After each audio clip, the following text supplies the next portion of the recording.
Entonces es una experiencia muy interesante que nos ayuda, digamos, en estos momentos por los que estamos atravesando, y es por eso que desde la Red de Universidades pues organizamos este tipo de espacios. Hoy estamos aquí con esta charla, la idea es que el viernes les llegará la nueva invitación y luego después de Semana Santa retomaremos con más charlas que sean positivas para todos nosotros.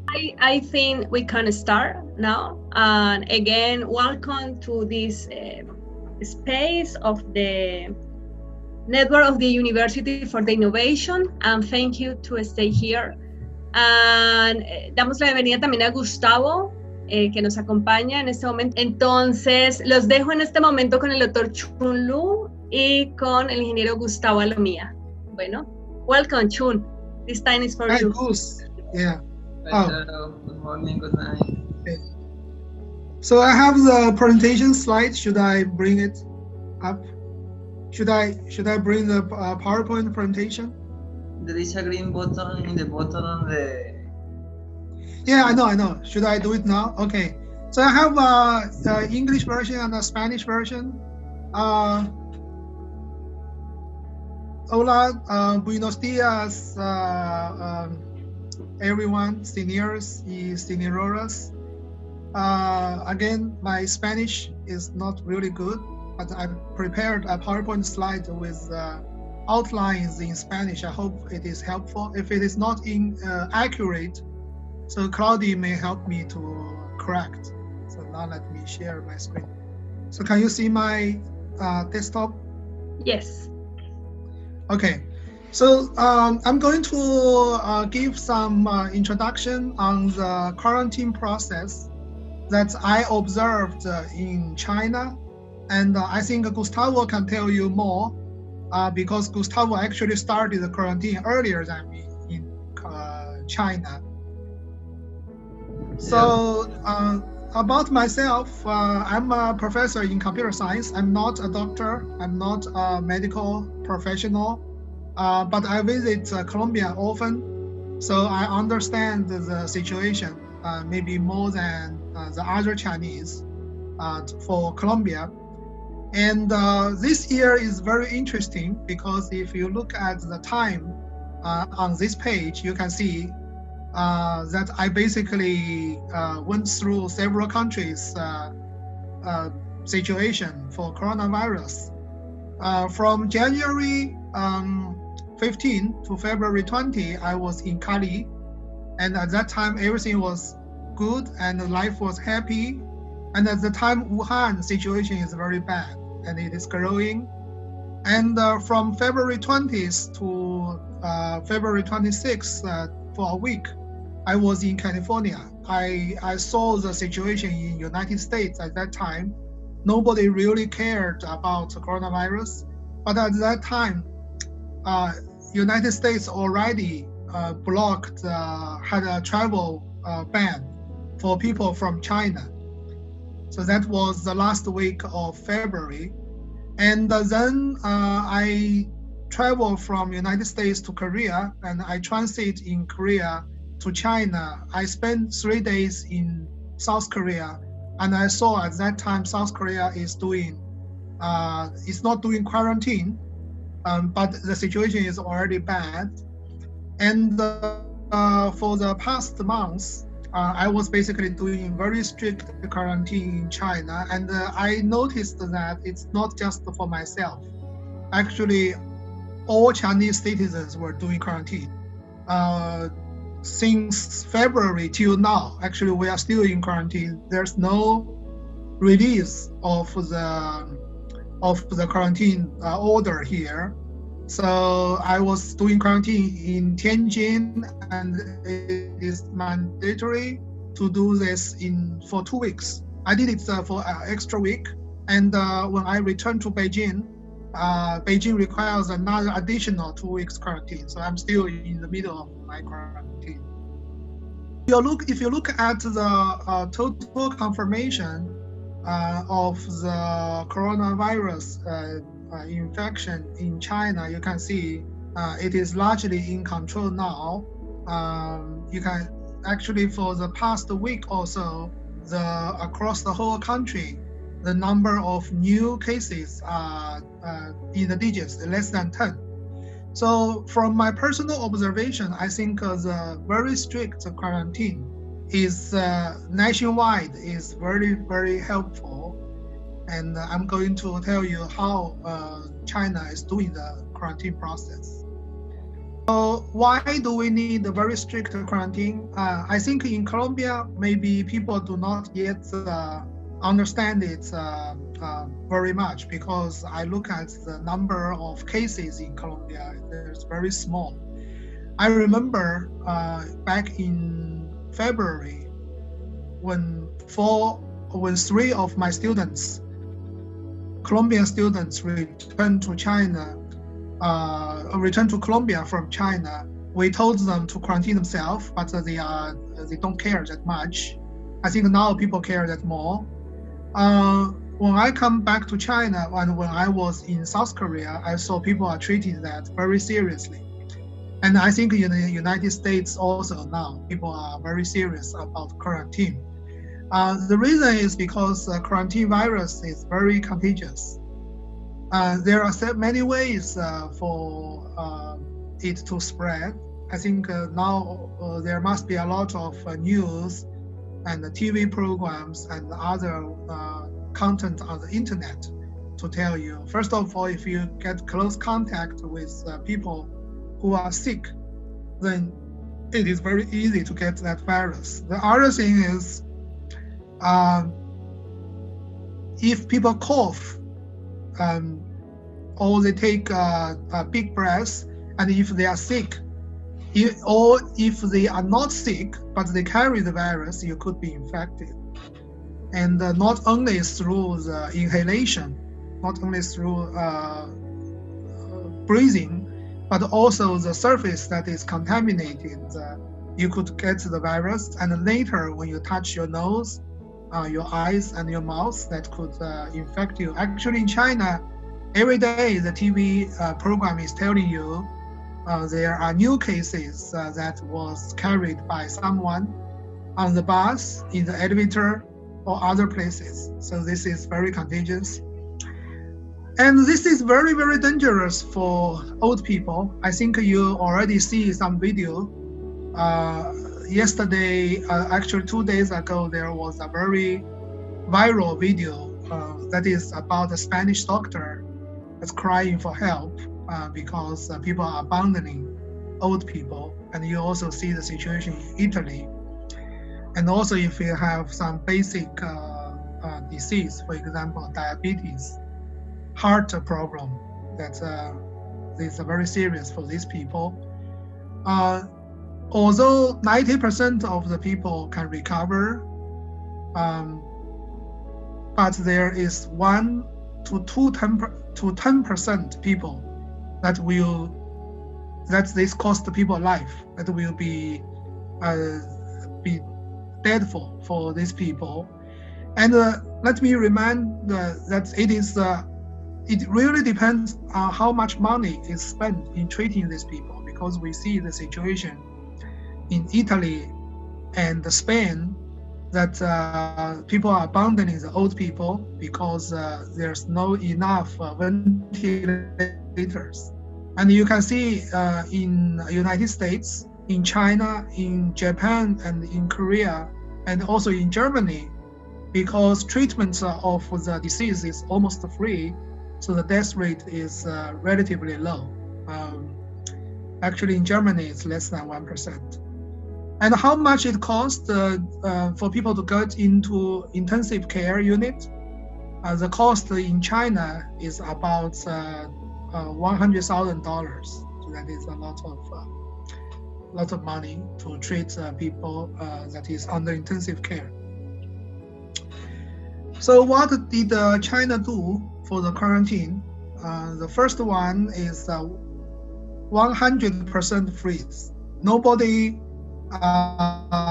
So sorry, from this page on we have a mix of Spanish and English, because the Google Translate I used was not very accurate, so I kept to the English.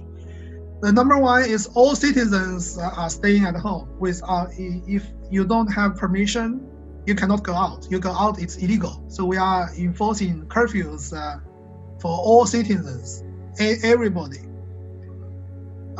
So all the people with light symptoms will go to concentrated hospital. So this is a little bit different from, for example, United States and Germany, because United States suggests people to stay at home if they have symptoms, light symptoms, not severe symptoms.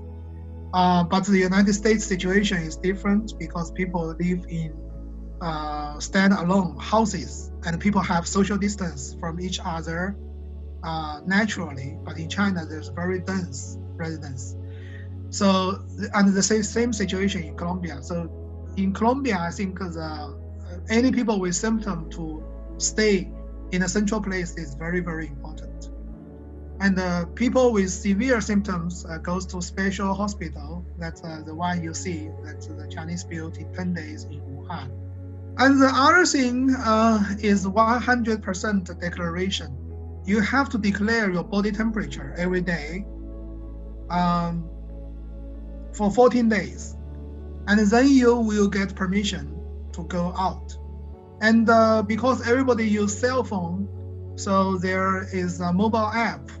There are actually many mobile apps developed by different provinces, similar to departments in Colombia, that you need to report your body temperature. It's voluntary, but if you lied for your body temperature, you will have the problem of later penalized by law. You'll be law penalty.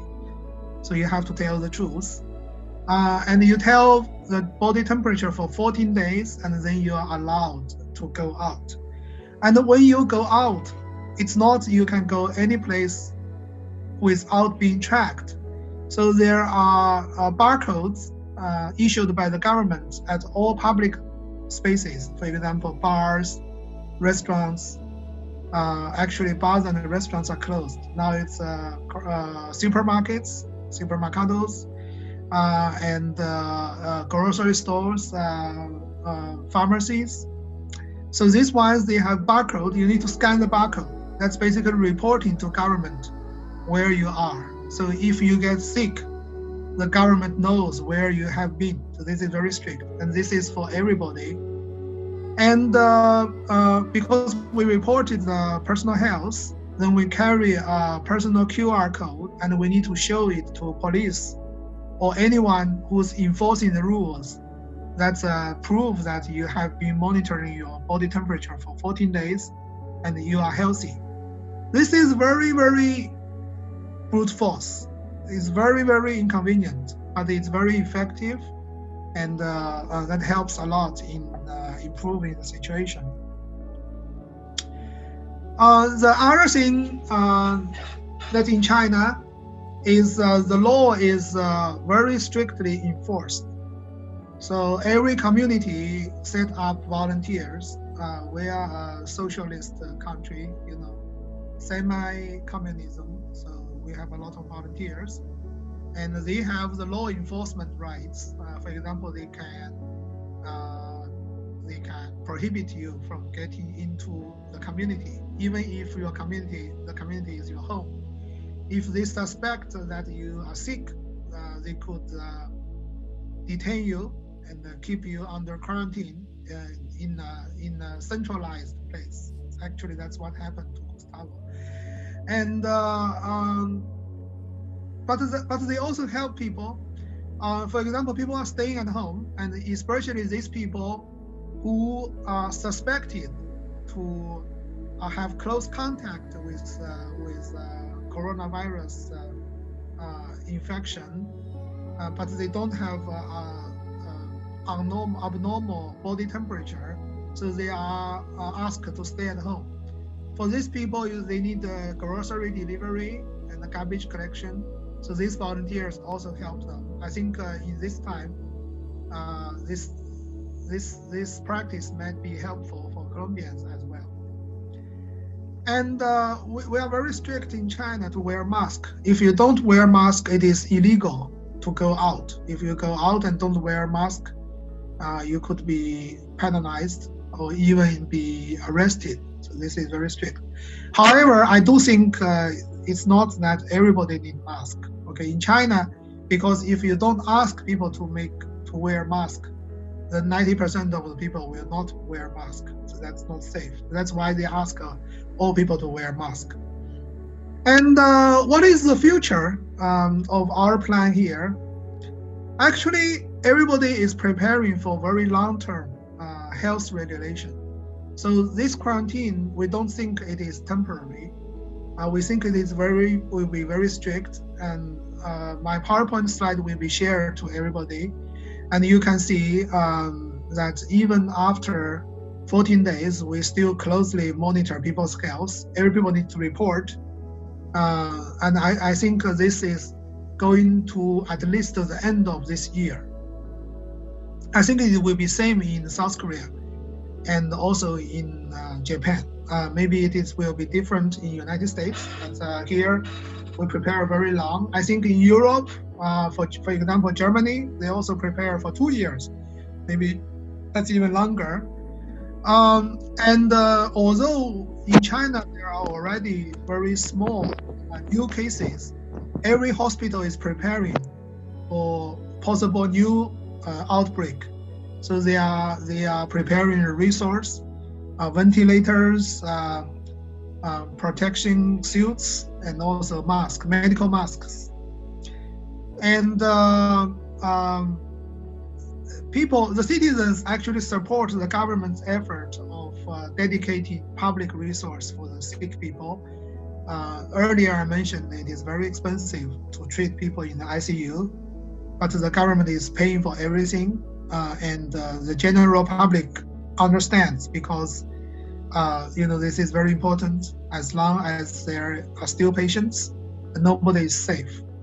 Suggestion for my Colombian friends, the number one is be extremely cautious and protect yourselves.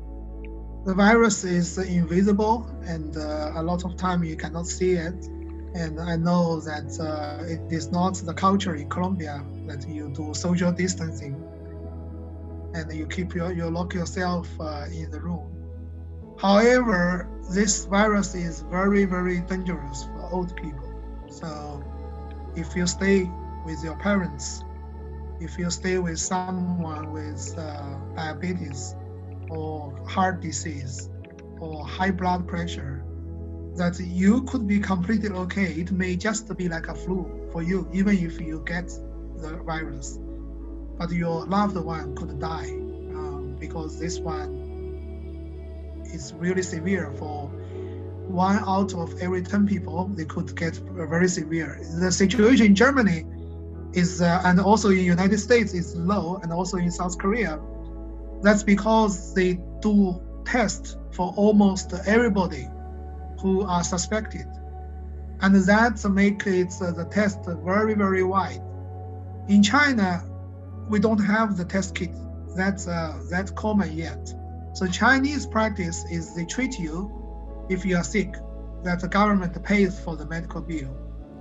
So both Chinese experience, United States experience may not apply for Colombia, because in Colombia, I don't think there will be wide test for many people, and I don't think the government will pay for everybody's medical cost. So be extremely cautious and protect yourselves. It's mainly the financial consequence. I think for people at our age, it's mainly the financial consequence. It will cost one house at Ciudad Jardín for the treatment if you get into the intensive care unit. And it is never happy to help the police, help government, and enforce a lot of rules. However, at this moment, I think it is very, very necessary to help the government and help police, and also help each other in our community. And we are doing, our whole family is doing the life at home. Our kids are attending schools at home. My wife and I are both university professors. We teach at home.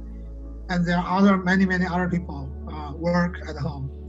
So I know the Colombian quarantine goes until April 13th, but I don't think until April 13th, situation will be totally fine. My expectation is we all know that in United States, it is already extending to April 30th for United States.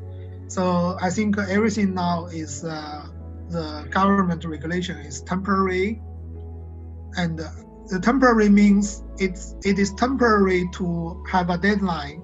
It may not be of that deadline. So staying at home is not a temporary break, and it is not a vacation. So it just means work and study at home, and we are doing that. And I think for the rest of the year, that's a lot of all the Chinese will do this until the end of the year. So if it is inconvenient for you, just imagine 1.5 billion people are doing that in China, and they are very prepared to do this in a very long time. So the last suggestion is be preventive, wash your hands often, avoid being too close to everybody, because there will be people who get infected but they don't have symptoms. And the only one who's safe is actually the one who gets sick and recovered. And be very precautious, but don't be panic. I know the numbers, for example, we all see the numbers in Germany and in United States are increasing, but this does not mean much. As I explained, the number in United States is so high. That's because they tested almost everybody who they suspect to have the virus. And but that's why it's not very common in China. That it is not common in any part of the world. I think so far it's only Germany, South Korea, and the United States are doing that. So the numbers does not mean anything. Maybe the number of people who died makes more sense. So don't be scared by the large numbers of people who diagnosed of coronavirus. However, the numbers in Colombia does tell true meanings, because I just checked the numbers. It's 600, 700. I think this means Colombia is still very safe now. That means your cases are very controllable. The very small number, like at the early stage of United States, there are only 15 cases in the United States. That's not realistic. But for a country like Colombia, 600, 700 is very, very reasonable. That means you can track the source of the virus for every case, and you can contain them. And at this time, for everybody, for almost 50 million Colombians, staying at home means helping the government to prepare, and also help to wait for the world to get more clear of what is next step, because the next step taken by United States, China, and other countries in Europe will give a more clearer indication of what should be done in Colombia.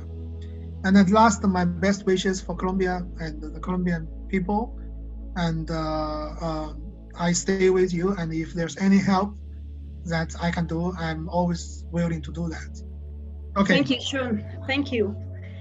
And now continue, Gustavo, or now it's time to discuss, or what is the idea now?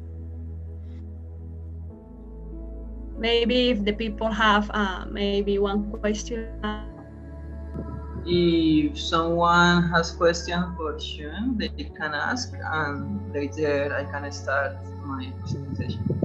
Camila, Doctor, thank you so much for sharing your experience with us. I have a question. I'm not so sure why you're saying that the numbers in US or Germany are not accurate or are not significant? Because right now they have like a lot of tests, so they are able to find more people that is sick without having the symptoms. But here in Colombia, we don't have as much tests, so we are not so sure if the numbers are right or not. So that's confused about that. Thank you. Yeah. What I meant is not the numbers are not accurate in United States or Germany. What I mean is the large numbers that are showing in United States and Germany is actually not that scary, because 90 to 99% of the people who have coronavirus in United States and Germany, that they have light symptoms, and most of them, they can self-recover. So they have such big numbers is only because they did a lot of tests. So what I mean in Colombia, yes, I agree with you. The 600 to 700 is not also not the accurate number in Colombia. But I think it is more close to the real number, because the number 600 to 700 is very, very close to the situation that you get the disease from out of the country, and after that you have small community spread. So I think that's the number. If the number at most in Colombia is like 2,000 or 3,000, I think it is still very controllable, because remember, most of the symptoms are very light, and they can self-recover, and they are just like flu. So I think the government is doing the very right thing. They stopped the immigration right away. So that means from Europe, nobody can bring the disease into Colombia. Actually, from outside of Colombia and Ecuador, I know because I have students. Both countries have very strict rules. Now they cut the immigration. This is very good. And now if everybody follow the rule to stay at home for 2 weeks, 19 days, the people who are hidden out of the 600 or 700, for example, if there are still, let's say 1,000, that they will start to have symptoms, or they will recover themselves, or they may get very severe. But this is still very controllable, instead of the situation early in Wuhan, or the situation now in New York. So that's why I say the Colombian numbers give people a lot of good news. Personally, I think that this is very good news for Colombia. Hello, yeah, thank you so much. The only thing is that I think that if they're only testing the people that has light symptoms, what is happening with the other people that is sick but doesn't have the symptoms, but they're still spreading the virus? Because actually, if these people don't have close contact with other people, the chance of they spread the virus is very low. It is low if people keep social distance. So in China, basically every day the doctor are doing the TV show and tell you the knowledge about the virus. So the chance of the virus infects you is different, depends on whether you get in contact with very sick people, or with light symptom people, or people with no symptom. People with no symptom, their ability to infect other people are very low, and people with light symptom also not very high. The highest one are the ones that they have severe symptom, and because the ability for infection is the number of virus, and that really depends on how severe the symptom is.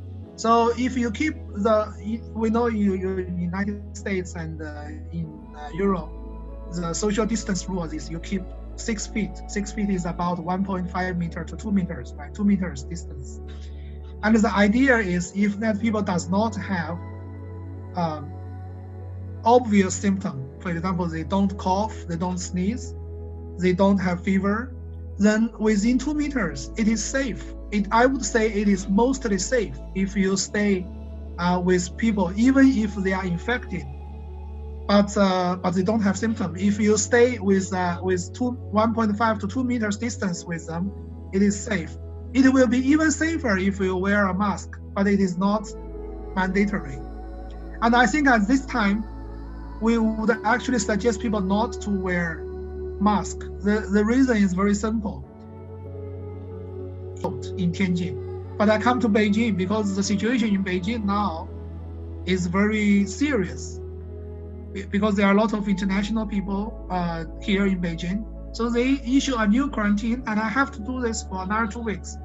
If I think I was in prison in Tianjin for 2 weeks, and I think I was released after that, I would be completely lost.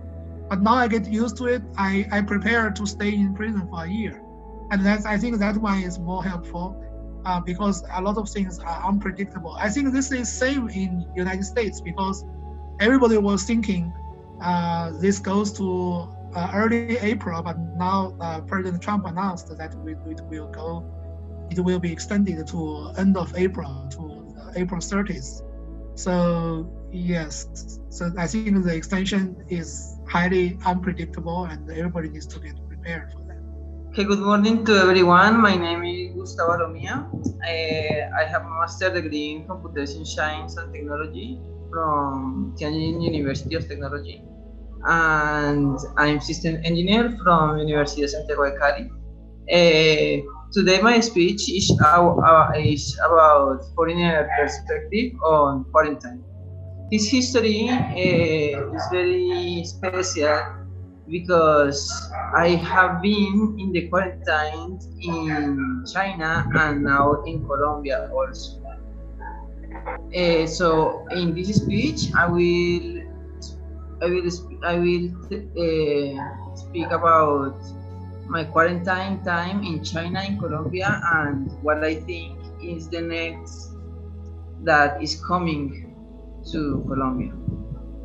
When I think in the Chinese way to solve this situation, I can think in these characters: 决心, determination. Why? Because they really take strong decisions to solve this situation. For example, in all the planets, in all the world, the biggest movement of humans is the Chinese movement in Chinese New Year. This movement moves a lot of people in the year, in the planet.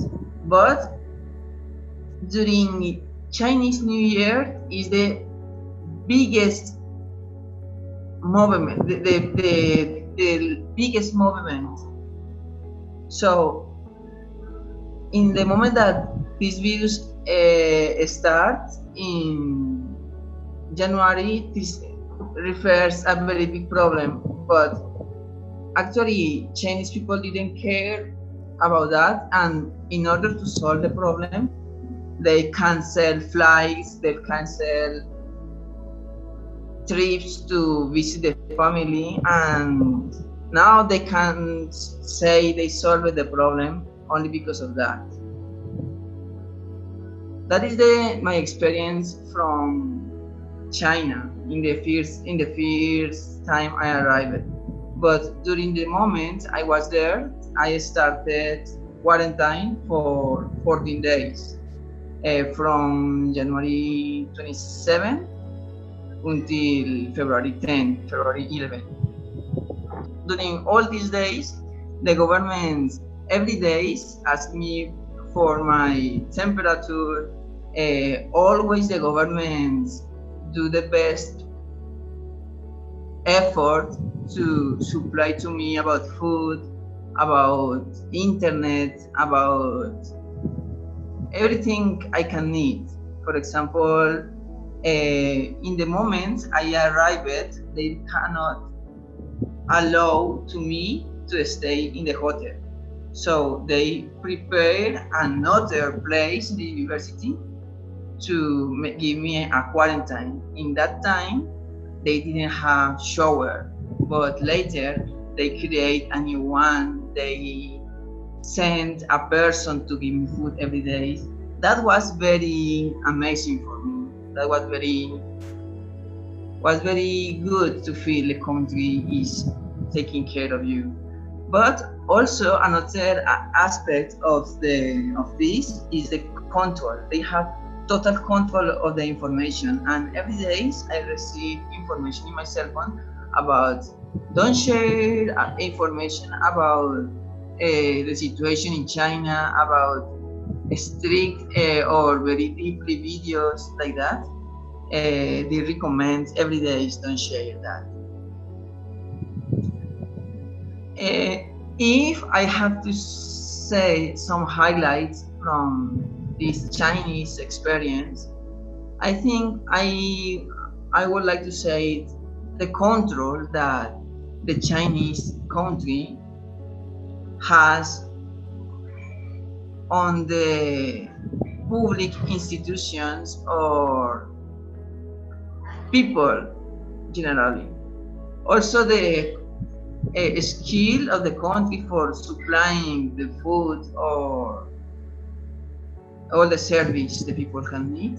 The leadership of some professors, for example, Professor Luo and also Professor Lei in my university in China, they made everything to make possible to make my thesis defense or even another things to do that was very hard to do without open university.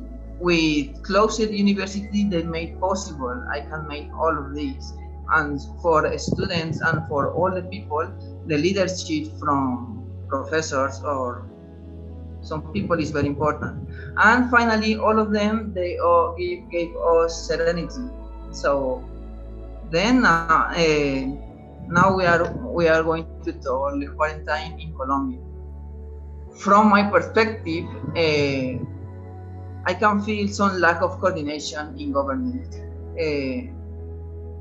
and this generates some people is not sure about what is going to be, what is going to happen in this time.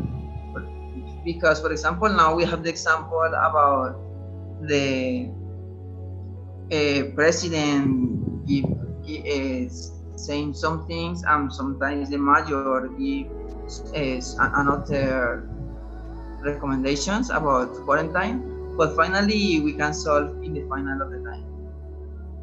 For me, is the most important is we have retrospective, and now we can see the examples from Spain or from other countries, and now we can see what's happening in the case we don't follow the measures. I think the most important now is the perspective of the situation. For example, I want to share this word, and it's talking about we are the owners about our perspective, about our reality, about our situations, and we are losing maybe now we cannot go to travel and we cannot do that kind of things, but we are also winning different time that we didn't have before. For example, time to do exercise, to work, to share time with family. That kind of time we didn't have before. Now I think it's the chance to change our life. So we can take this opportunity not like a problem, but like an opportunity. What is the next? In this moment in Colombia, we are starting the quarantine. In China,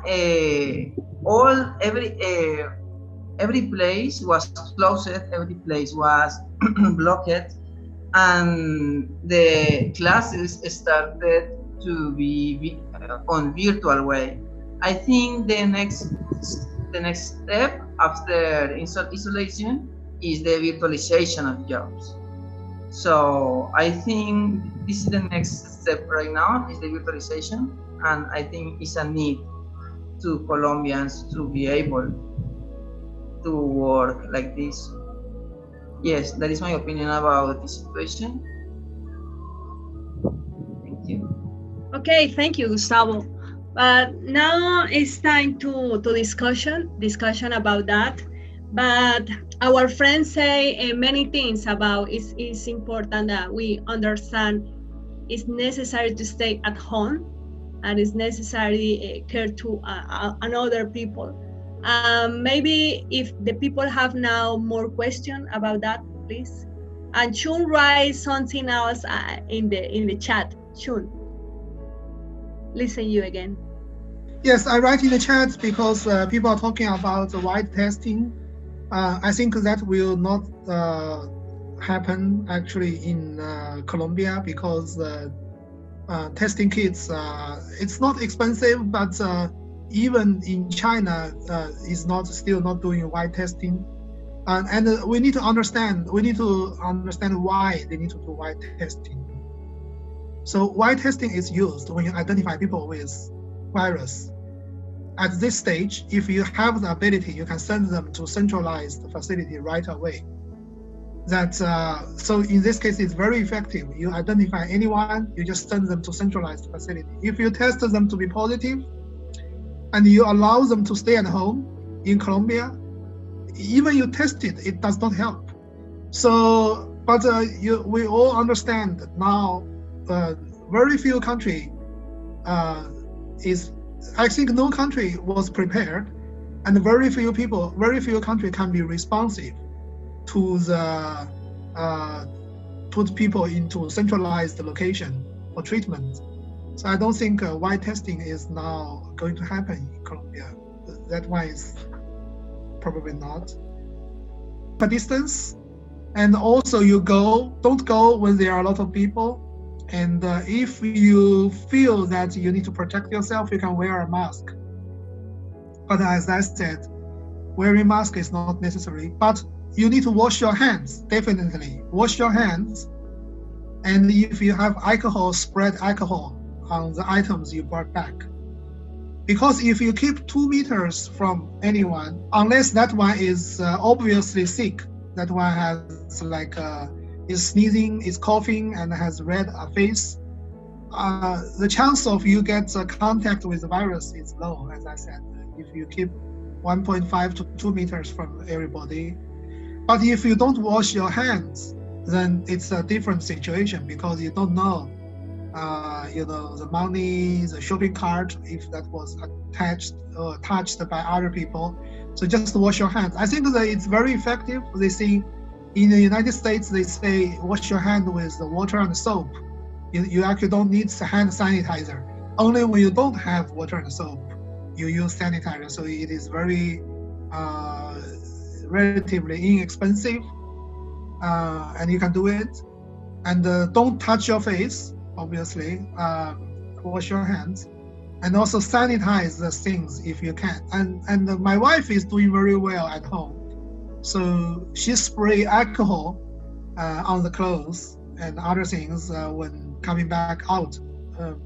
And also she puts the clothes in the places that we have good ventilation, because ventilation also helps. So you can just hang the clothes, jacket, but in a well-ventilated place. These things will be helpful. Yes, that's the grocery. Okay, so the next question is for Gustavo. So yeah, Gustavo, you can answer the next the question by Martin Alejandro.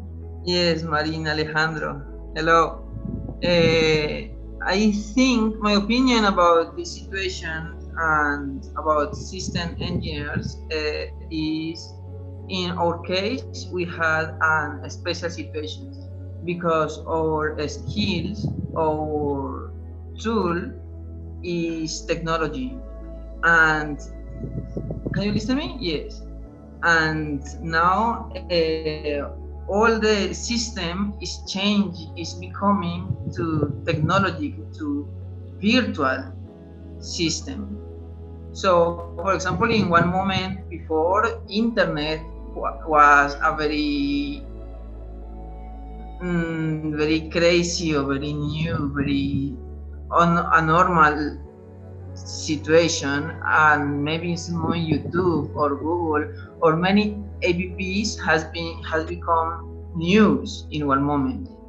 But now is the moment to create new tools, new service.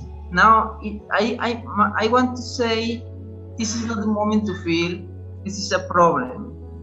I think this is the moment to feel this is the opportunity to create new service. So I think for system engineer, this will be not a problem. So don't be worried because of that. And Ron is sharing experience with us, Claudia. China, the most important service I use it is delivery. Is delivery, the delivery service, because you can pay using virtual money, or you can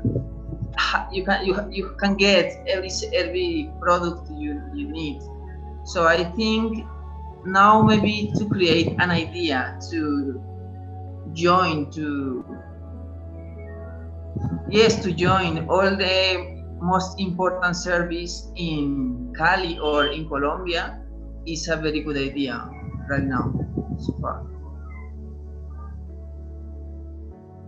Yes, that's all. Ok, thank you. Bueno, desde la Red de Universidades para la Innovación del Valle del Cauca les agradecemos su participación y también queremos invitarlos a nuestra próxima charla, que será este viernes, antes de salir a Semana Santa. Será el viernes a las 2 de la tarde. Sabemos que estar en casa no es fácil, sabemos que es parte del desafío. Sin embargo, como muchos decían, necesitamos estar en casa, seguir las reglas, cumplir las normas para poder contribuir a mejorar la situación que estamos viviendo. Nuestra próxima charla estará orientada a estrategias de sanación emocional en tiempos del COVID-19 y la idea es que nos puedan acompañar, que inviten a sus familiares, amigos, para que podamos compartir en este espacio y en esta campaña que hemos creado de Unidos por la Vida. Muchas gracias y que tengan buen resto de tarde. Thank you, Chun. Thank you, Gustavo. Bye. Bye.